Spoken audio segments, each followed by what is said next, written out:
Voters in 16 states and American Samoa will cast ballots for their party's tour presidential nomination. While President Biden faces no serious competition, his margin of victory could shed light on the eagerness of Democrats to check his name in November. And maybe the same could be said for Donald Trump, who has consistently lost 30 to 40% of the Republican vote in early primary states. Joining us now to discuss it all is Democratic Governor J.B. Pritzker of Illinois. Welcome, sir. It's a treat having you here. Look, you've been bringing the fire on behalf of President Biden and the effort that's in front of the country, quite honestly, given the menace that is represented by Donald Trump. I want to show you, though, some polling out there from the New York Times Siena poll on the general election. Right now, Biden is trailing former President Trump by 43 to 48.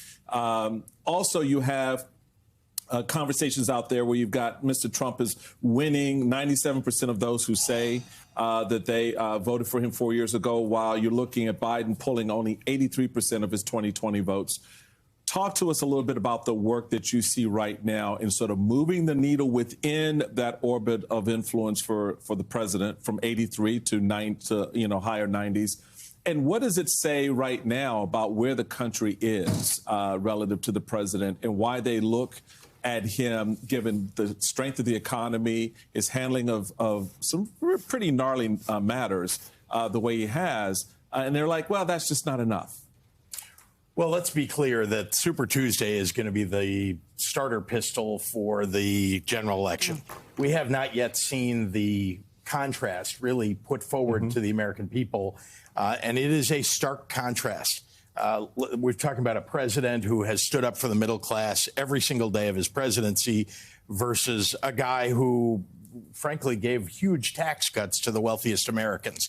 A president who has cut the cost of insulin for people to $35 and who has made health care more affordable for people versus a guy who wants to take millions of Americans' health care away from them.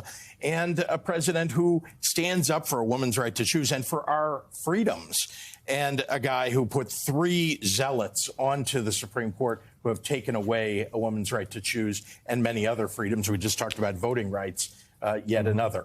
So we've got real contrast here, but people really haven't seen that because you've had this battle on the Republican side where 30, 40, 50% of Republicans aren't voting for Donald Trump in these primaries. And now the battle will be joined. I think on Tuesday, you're going to have finally, again, the starter pistol, and we're going to see them off to the races. So you're not, I just think, Governor, there's a lot of consternation and hand-wringing about the polls. And it's like, oh, this poll says this poll says that.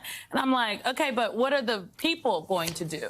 And we are so happy you're here with us today, but I know you are going home soon. To Illinois, you're going to go back and be with the people of your state. You were with some of the people in Virginia last night. What are you hearing from not the political professionals that do this every day, not the political reporters? What are you hearing from the people? What are they saying? They want to know, what are these two candidates going to do for them, right? That we know that democracy is on the line, and many of us talk about this every day. But frankly, that's a lot among the insider class. What people want to know is, how are you helping me at the kitchen table? How are you helping me pay the bills? Remember, we have now the lowest unemployment rate in 50 years, 14 million jobs created by this president. We've seen true advancement for people all across America. You walk out your front door and you're going to probably see one of 40,000 infrastructure projects that our president brought to us. Remember the other guy, he talked about infrastructure week. We're going to have infrastructure decade because of our current president. So I do think people also want to see empathy in their president. And what a stark contrast between Joe Biden and a guy who makes fun of people who are disabled, who attacks our veterans. And those are things that need to, be reminded to people in their living rooms, in their neighborhoods all across America. And that's going to happen over the next 8 months. Governor, speaking of that contrast, we saw some of it on full display this past week at the U.S.-Mexico border. I want you to take a listen to what President Biden had to say, and we'll talk about it on the other side. Folks, the bipartisan border security deal is a win for the American people. The majority of Democrats and Republicans in both houses support this legislation until someone came along and said, don't do that, it'll benefit the incumbent. That's a hell of a way to do business in America for such a serious problem.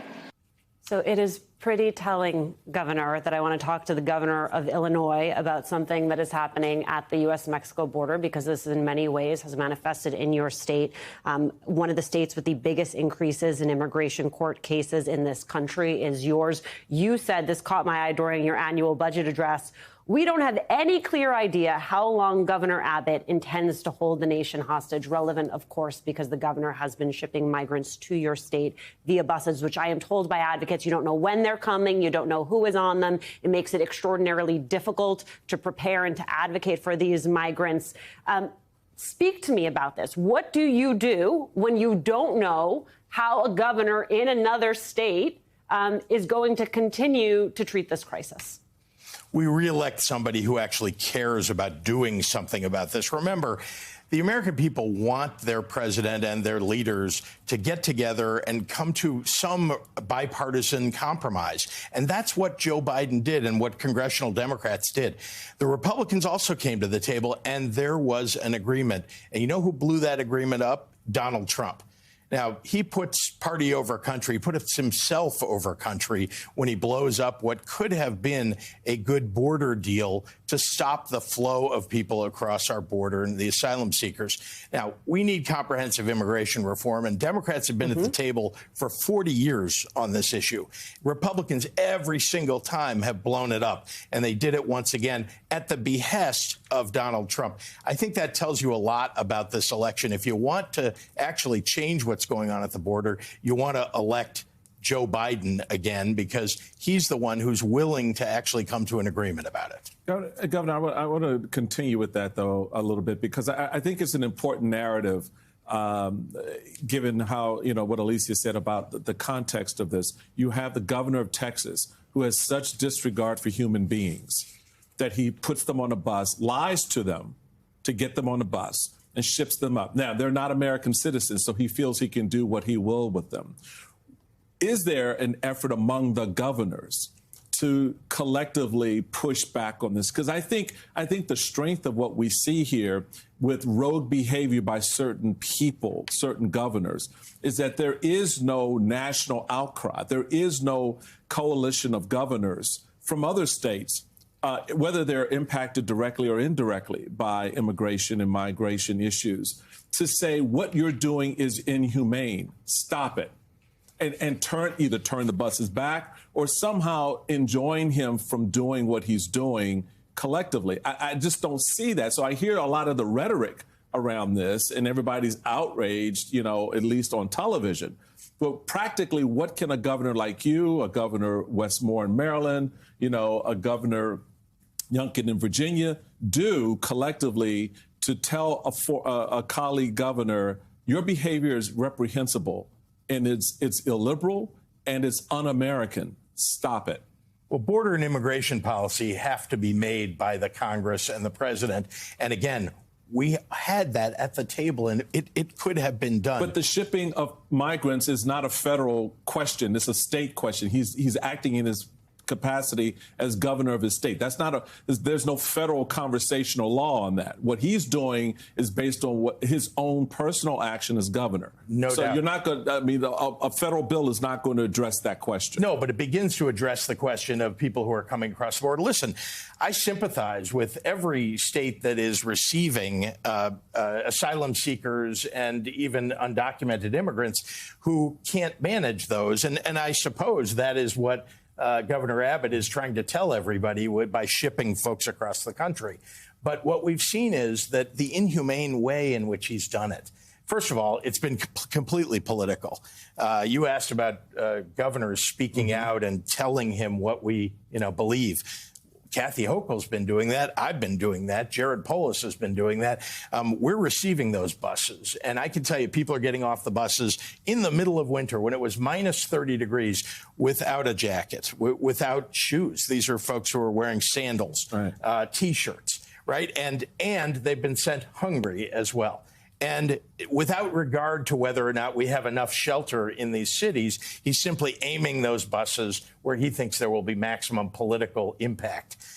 We're managing through it. We'll manage. But the reality is that the border and immigration reform has to be something that's dealt with at the federal level. And once again, Donald Trump is the one standing in the way. It's not Joe Biden. Donald Trump stopped us from having that compromise passed. We've got to recognize that and throw that back at Donald Trump and make sure that the American public recognizes that the inhumane treatment that Governor Abbott is showing the nation is the kind of policy that Republicans believe in. And I don't think that that's what the American public believes in. No, I don't think it's what they believe in either. But it is, in fact, what is happening. I think, to your point, calling it out, but also holding the people responsible, i.e. Congress, for their inaction, Republicans in Congress, Donald Trump, and Governor Abbott for what he is doing is quite important. What most concerns you about this election as we barrel towards 2024, November 2024? Well, we've got to remind people that if they don't get out to vote, this election is lost. So turnout is what most concerns. Turnout is enormously important. And I think that the message about who Donald Trump is, reminding people what the 4 years that he had in office were really about, right? The attacks on people while he was president, the reduction of health care under him, the giveaways to big pharma, right? When we really need to expand health care, he's handing big, tax breaks to big pharma and, frankly, making it harder for Americans to get the kind of medications that they need. So I don't think that we've really made the case yet because we haven't been in the general election yet. Too much distraction in the Republican primary. It's time finally to take this case to the American people about who Donald Trump really is and remind them that what we want is someone who wears empathy on his sleeve, someone who actually is standing up for the middle class and not somebody who's attacking people, again, who are disabled, veterans. This is somebody who has no character, Donald Trump. And I don't think that the American people, when they finally look at these two candidates, are going to choose that. Well, I hope you're right, because it's a struggle. It's a struggle.